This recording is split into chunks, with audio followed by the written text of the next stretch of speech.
Here's a 2.5 foot silver maple stump that we ground out, and we're going to talk about the difference between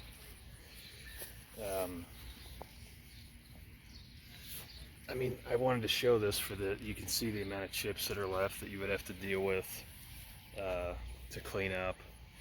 But we're going to talk about the difference between renting out a stump grinder and subbing out the work. So to me, you have two options. If you're starting out, you can either rent a stump grinder. You can stack all your work, stack all your stumps for 1 day or 2 days, depending on how many you have. Rent the piece of equipment and then use it for the entire day and get the most out of the piece of gear. Or you can sub the workout. I have always preferred subbing the workout. There's pros and cons to both strategies.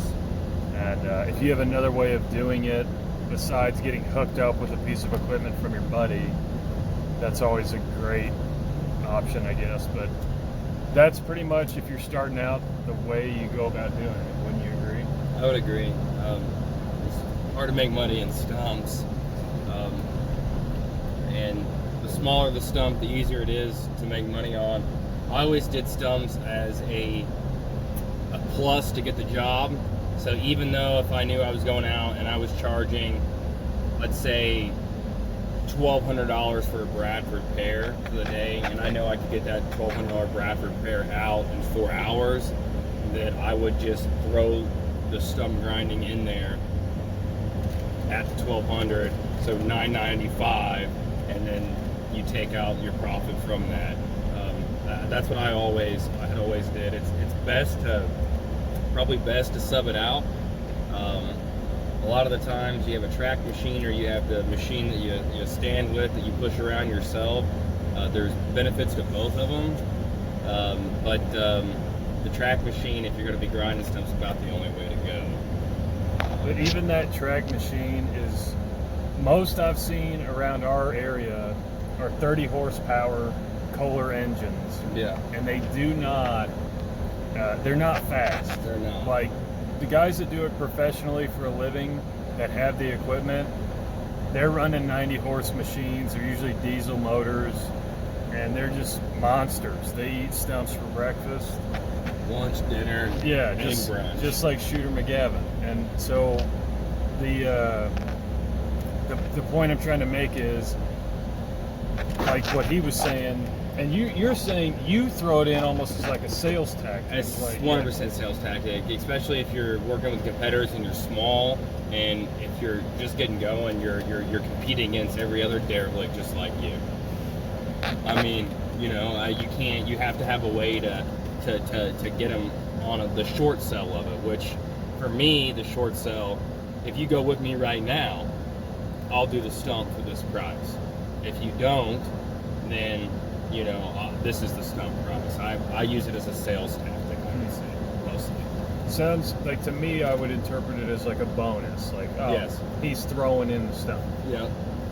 All right, so, but that's how you do stump grinding with the rental. You want to stack as many stumps as you possibly can, in my opinion, into like 1 day, or if it's the weekend, most places you can kind of get the weekend rental, so you get Saturday and Sunday for a 1 day rate, because most places are closed on Sunday. Yep, and I still do that. Yeah. I still when it comes to stumps, even if I'm telling them I'm gonna do the stump, that stump doesn't get done that day. And sometimes it does, but most of the time I try to have two stumps I can do with the track machine, with the 30 horse Kohler. And I believe the numbers are more important than the time. So you're renting a stump grinder for what is it, $225 a weekend, Mike? $225, $265? $250. Okay, so you got a $250-ish stump for the weekend. Now think about this for a second. Your average stump of what, 24 inches, would say? Mm-hmm. I mean, you're gonna have to price that thing up around $500 to make any money for your time, labor, thing. There's really no money there. Yeah. You figure, okay, so let's say it's $250 on $500. Okay, I figure you're $50 to go get it and pick it up. Yeah, so you're at $300, so you're left with $200. Taxes, you're taking a third of that, so you're pardon me, $66 off of that, so 144 you're left with. Which is nothing. Now you have to You're haul the also- stuff away. You're also potentially running your saw, Yep. which is fuel and wear and tear on your saw. Plus you have all your overhead, that your insurance, maybe you have a guy with you that you're paying. So at the end of it, on one stump, and by the way, a 24-inch stump, if it's hard maple, you could be there for 2 to 3 hours. Yeah. If you're picking up the chips, that's an hour. There's no money. So you have to stack them, probably, and so that's why I say that. That's why we say that. I like, so that I don't know if that kind of covers the rental portion of it, right? Yeah, it's unless you're doing small things, you know, renting for small things is okay. If you can stack them, renting for small things is okay if you're including it in to the bid. So Yeah. always include the $225, the $250 rental into every stump. Yeah. So don't ever go $1,200 for the tree and not include the money for the stump. If you're going $1,200 for just the tree, you probably need to bump that up to $1,400. Yeah. And then you'll include the stump. Yeah. But always, always, always pay for your machine. I would suggest you always pay for your time, but sometimes sales tactics, especially right now here in Indiana, I don't know about you, Mike, but I think that winter pricing is starting to set into the economy. Pricing Yeah, it's funky. It's starting to really tighten up. This week I thought I wasn't getting any calls, but it kind of came in like a cycle. I'll probably get half the calls this week that I was getting a month ago. So I think it has slowed, and it's late July, which that's typical. But it's been weird. It's a weird year. It's 2020. Everyone knows it's a weird year. So that pretty much covers it. I mean, I always bid in the stump. I don't ever do what Jackson does with the sales portion. I think it's great.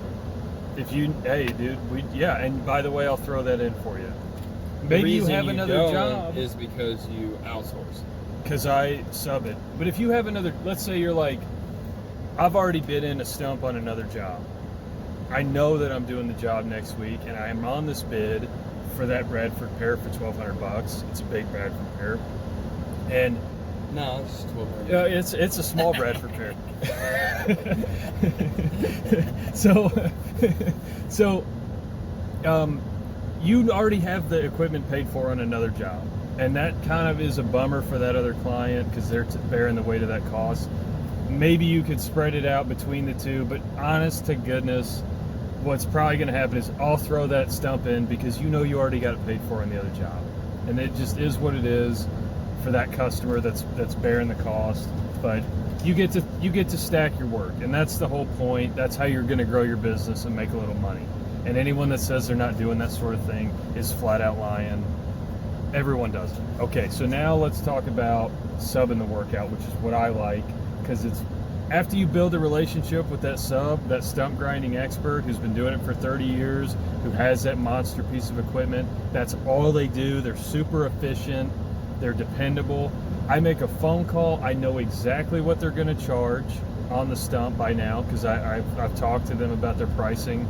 And so I can go, that's a $400 stump for this subcontractor.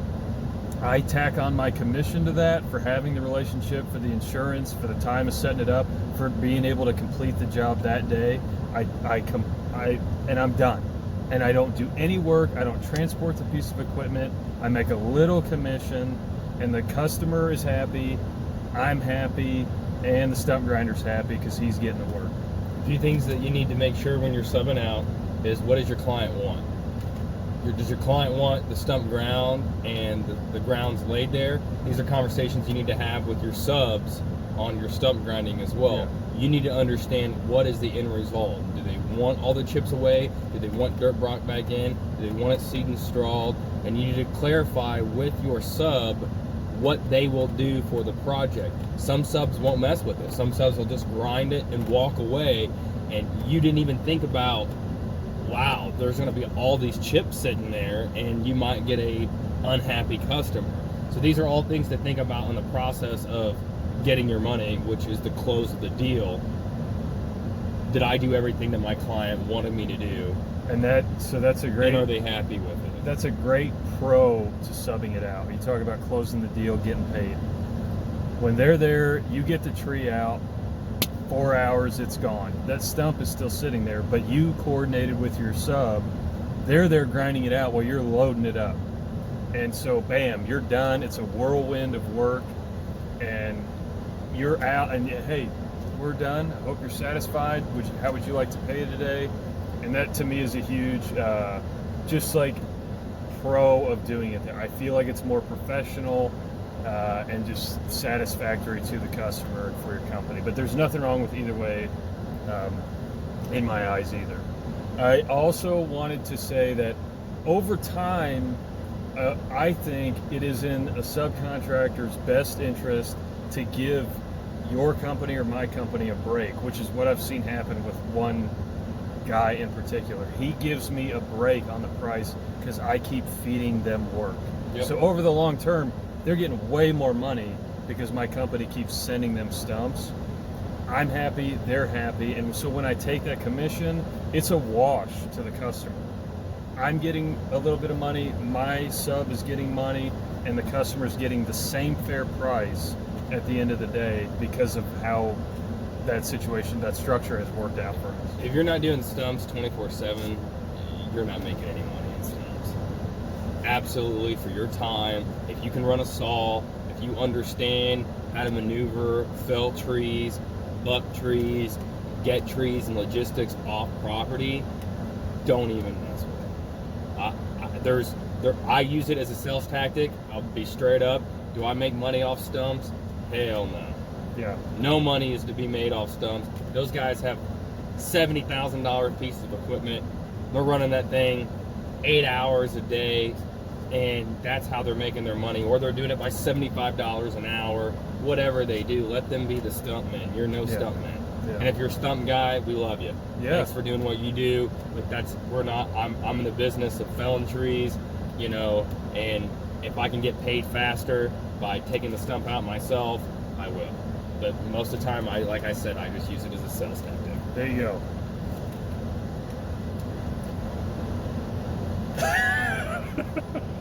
Time to go buy a cigar. Is there anything else that we should do that we missed?